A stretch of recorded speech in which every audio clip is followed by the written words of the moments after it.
بسم اللہ الرحمن الرحیم۔ السلام علیکم۔ ایک دفعہ میرا یورپ جانا ہوا تو وہاں ایک سابقہ پاکستانی ایمبیسڈر تھا۔ آج اس کی حالت قابل رحم اور قابل عبرت تھی، کیونکہ یورپ کے اولڈ ہوم میں اسے پناہ اس شرط پر مل گئی تھی کہ بدلے میں اسے روزانہ اولڈ ہوم میں بنے چرچ کی صفائی کرنا ہوتی تھی۔ اس کی مذہبی رسومات کی ادائیگی کے دوران وہاں رک کر انتظار کرنا ہوتا تھا، اور لوگوں کے فارغ ہو کر چلے جانے پر صفائی کر کے چرچ کو لاک کرنا ہوتا تھا۔ جبکہ بقول اس شخص کے آج تک اس نے کبھی زندگی میں کسی مسجد کی صفائی نہیں کی تھی۔ آپ بھی سنیں اس کی کہانی۔ میں اپنا حقیقی نام ظاہر کرنے سے معافی چاہتا ہوں۔ میرا فرضی نام شکیل بیگ رکھ لیں۔ میں ایک مڈل کلاس گھرانے سے تعلق رکھتا تھا۔ میں 7 بہنوں کا اکیلا بھائی تھا، اور میرے والد صاحب نے شہر میں تندور لگا رکھا تھا جس پر روٹیاں لگا کر بیچتے تھے۔ گھر میں بس دال روٹی چل رہی تھی۔ تعلیم کے متعلق تو سوچا بھی نہیں جا سکتا تھا۔ دال روٹی بھی ایسے کہ ہمارے تندور سے جو روٹی کسی وجہ سے خراب ہو جاتی یا جل جاتی تو اسے میرے والد صاحب ایک طرف کر دیتے۔ رات تک ایسی جتنی بھی روٹیاں جمع ہوتی ان کو گھر لے آتے۔ عید کے موقع پر لوگ خوش ہوتے، مگر ہمارے گھر میں سوگ کی کیفیت ہوتی، کیونکہ ان دنوں میں لوگ تندور سے روٹی کم خریدتے تھے، بلکہ گھر میں ہی اپنی من پسند کی چیزیں بنا کر کھا لیتے تھے۔ خیر، وقت گزرتا رہا۔ سب سے آخر میں میرا جنم ہوا تھا۔ گھر میں پہلی اور واحد خوشی میری پیدائش پر منائی گئی۔ مجھ سے چند ماہ بعد میری خالہ کے گھر بیٹی پیدا ہوئی، جس کا نام ماہنور وسیم رکھا گیا۔ میری خالہ کے حالات اچھے تھے۔ ان کے شوہر کی ذاتی پرچون کی دکان تھی۔ اولاد کے نام پر محض ایک بیٹی تھی، لہٰذا گھر کے اخراجات بھی کم تھے۔ میری خالہ نے میرا اور ماہنور کی تعلیم کا خرچہ اپنے ذمہ لے لیا۔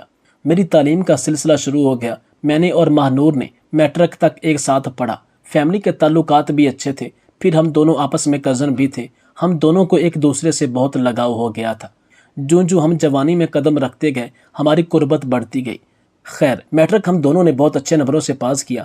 اس کے بعد خالہ نے مجھے مزید تعلیم دلوانے سے یہ کہتے ہوئے معذرت کر لی کہ اب وہ بڑی کلاس کا خرچہ 2 بچوں کا برداشت نہیں کر سکتی، کیونکہ وہ اپنی بیٹی کو شہر کے اچھے پرائیویٹ کالج میں تعلیم دلوانا چاہتی ہیں۔ مگر جب یہ بات میری خالہ زاد ماہنور وسیم کو پتہ چلی تو اس نے میرے بغیر پڑھنے سے انکار کر دیا۔ گھر والوں کے لاکھ سمجھانے پر وہ نہ مانی، یہاں تک کہ اس نے کہہ دیا کہ اگر میری والدہ کے پاس ایک بچے کو تعلیم دینے کی رقم ہے تو وہ ایک بچہ میں نہیں، میرا خالہ زاد شکیل بیگ ہوگا۔ وہ اپنے گھر کی اکلوتی اور لاڈلی تھی کہ اس کے والدین کو اس کے سامنے ہار ماننی پڑی، اور اس نے اپنی تعلیم قربان کر کے مجھے آگے بڑھنے کا موقع دے دیا۔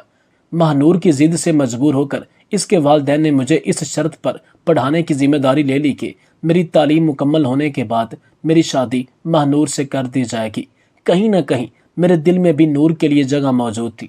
میرے والدین نے بنا مجھ سے پوچھے ماہنور کے والدین کی شرط مان لی۔ میری تعلیم کا سلسلہ شروع ہو گیا۔ میں نے بہترین نمبروں کے ساتھ لاہور کے معروف ادارے سے فورن افیئر سے ماسٹر کیا اور پھر ایم فل کیا۔ اس کے بعد میری شادی ماہنور سے ہو گئی۔ ماہنور میرے لیے خوش قسمتی کی دیوی ثابت ہوئی۔ میں لاہور کے اسی ادارے میں پروفیسر لگ گیا جہاں سے کبھی تعلیم لی تھی۔ نور کی سپورٹ سے میں نے CSS کی تیاری کی اور الحمدللہ CSP آفیسر بن گیا۔ میری کامیابیوں کے سب سے بڑی اور زیادہ خوشی ماہنور کو تھی، مگر نہ جانے کیوں جب میں CSP آفیسر لگ گیا تو مجھے ماہنور کو بطور ہمسفر دیکھ کر اچھا نہیں لگتا، کیونکہ میرے تمام دوستوں کی بیویاں یا تو کسی اعلیٰ عہدیدار یا سیاستدان کی بیٹیاں تھیں یا پھر خود کسی اعلیٰ عہدے پر فائز تھیں۔ ماہنور کے کم تعلیم یافتہ ہونے پر مجھے کوفت ہونے لگی اور میں اسے گھر سے نکالنے کا سوچنے لگا، مگر اسے نکالنا اتنا آسان نہ تھا، کیونکہ نکاح نامے میں ماہنور کی طرف سے یہ شرط درج تھی کہ میں اس کے ہوتے ہوئے دوسری شادی نہیں کر سکتا، اور طلاق کی صورت میں اسے موجودہ وقت کی اپنی ساری دولت میں سے اسے آدھی دولت دینی ہوگی۔ جب یہ شرائط رکھی گئی تب میں اس کے احسانوں تلے دبا ہوا تھا۔ مجھے یقین تھا میں کبھی بھی اسے نہیں چھوڑوں گا، اس لیے تب میں اس کے والدین کی طرف سے رکھی گئی ہر شرط منو عین تسلیم کرتا گیا۔ مگر جب مجھے اس کی ضرورت نہیں تھی، میں اس سے جان چھڑانے کا سوچ چکا تھا۔ مجھے سوائے اس کی موت کے اور کوئی صورت نظر نہیں آتی تھی، لہٰذا میں اپنے ارادوں میں کامیاب نہ ہو سکا۔ خیر، اسی دوران مجھے وزارت خارجہ کے تحت مختلف ممالک میں موجود پاکستان کی ایمبیسی کے اندر مختلف عہدے پر کام کرنے کا موقع ملا۔ اسی دوران یورپ کے ایک ملک میں میری ملاقات ایک پاکستانی لڑکی سے ہوئی جو یورپ کے کسی ایئر لائن میں بطور ایئر ہوسٹس کام کرتی تھی۔ وہ لڑکی بھی عہدے اور شکل و صورت سے مرعوب تھی، جبکہ میں بھی اس کے عہدے، دولت، اداؤں اور حسن سے مرعوب ہو چکا تھا۔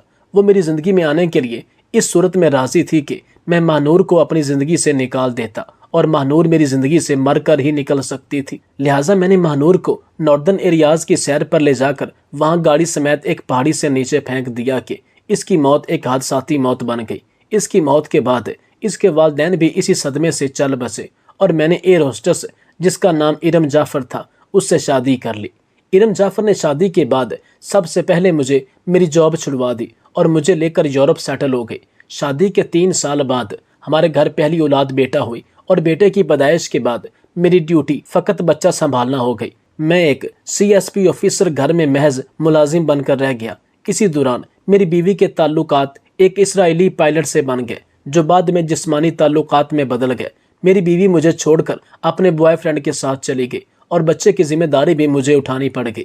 میں نے جیسے تیسے محنت مزدوری کر کے بچے کی پرورش تو کر لی تاکہ بڑھاپے میں میرا سہارا بنے، مگر افسوس وہ بجائے میرا سہارا بننے کے اپنے کالج کی تعلیم سے فارغ ہوتے ہی مجھ پر ہاتھ اٹھانے لگا، تشدد کرنے لگا۔ ایک بار میرا بیٹا مجھے جوتوں کے ساتھ مار رہا تھا۔ میں بیرونی دروازے کی طرف بھاگا اور سیڑھیاں اترنے لگا تو میرا پاؤں پھسل گیا۔ میں سیڑھیوں سے گرا اور میری ٹانگ ٹوٹ گئی۔ میرے بیٹے نے میری خبر تک نہ لی۔ مجھے علاج کے بعد میری خواہش کے بغیر اولڈ ہوم منتقل کر دیا گیا، جہاں آج میں صحت مند ہونے کے باوجود اس شرط پر مقیم ہوں کہ مجھے روزانہ چرچ کی صفائی، مہمانوں کی تواضع اور ان کی مذہبی رسومات کے دوران ان کی ضرورت کا خیال رکھنا ہوگا۔ یقین کریں میں نے آج تک مسجد کی صفائی نہیں کی، مسجد اور نمازیوں کی ضرورت کا خیال نہیں رکھا۔ آج میرے خدا نے مجھ سے غیر مسلموں کی عبادت گاہوں کی صفائی کرا لی۔ میں آپ لوگوں کو اپنی کہانی میں کچھ سبق دینا چاہتا ہوں۔ جو شخص آپ کے لیے اپنا مستقبل قربان کر دے، کبھی اس شخص کے ساتھ احسان فراموشی نہ کریں۔ عہدے کی اکڑ میں رشتوں کا تقدس کبھی نہ بھول جائیں۔ انسان کی جان کبھی نہ لیں۔ کسی کی محبت ٹھکرا کر، کسی کو محبت کے نام پر بہکا کر، کسی کو محبت کا جھانسا دے کر خود کبھی محبت کے طلبگار نہ بنے۔ آپ کو بھی محبت کے نام پر یہ سب کچھ ملے گا۔ آپ کے ساتھ جب بھی کوئی احسان یا بھلائی کرے، چاہے وہ آپ کا رشتہ دار ہو یا بیگانہ ہو، ہمیشہ اس کے ساتھ بڑھ کر احسان اور بھلائی کرنے کے بارے میں سوچیں اور عملی طور پر اس چیز کا مظاہرہ کریں، نہیں تو آپ کی دنیا اور آخرت دونوں خراب ہو جائیں گی۔ یہ مشاہدہ نہیں بلکہ میری ذاتی زندگی اور 70 سالہ دنیا داری کا نچوڑ ہے کہ جب تک آپ خود کسی کے ساتھ مخلص اور وفادار نہیں ہوں گے تو آپ زندگی میں کسی بھی بندھن میں بندھ جائیں، جس شخص کے ساتھ مرضی جڑ جائیں وہ آپ کو آپ سے بڑھ کر ذلیل و خوار کرے گا۔ اگر آپ نے کسی کے ساتھ اپنی زندگی میں دھوکہ دہی یا بے وفائی کی ہوگی تو دیر سویر تو ہو سکتی ہے، لیکن اس کا صلہ آپ کو سود سمیت ضرور ملے گا۔